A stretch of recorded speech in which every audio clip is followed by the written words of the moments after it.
অনেক গভীর একটা প্রশ্ন। ইব্রাহিম আলাইসাল্লাম যদি জাতির পিতা হয়, ইব্রাহিম আলাইসাল্লামের আগে আরো নবীজন আছে, উনাদের কমরা আছে, হজরত আদম আলাইসাল্লাম থেকে বংশধর হইছে। তাইলে আমরা তো বলি ইব্রাহিম আলাইসাল্লাম জাতির পিতা। ইব্রাহিম আলাইসাল্লাম, তো ইব্রাহিম আলাইসাল্লামের আগে যারা আছে তাদের জাতির পিতা কি?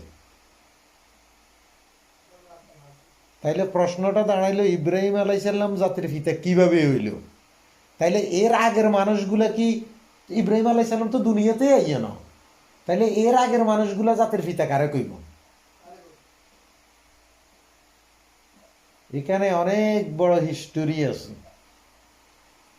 এখানে গাবলা আছে, এখানে হিস্টেরি আছে, এখানে বুঝার অনেক কিছু আছে।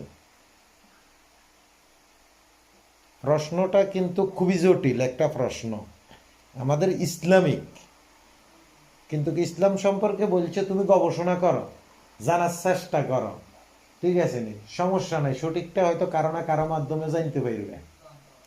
হ্যাঁ, কিন্তু এখানে মেন কথা হইল যে উনার আগে যারা দুনিয়াতে আসছে উনাদের জাতির পিতা কি?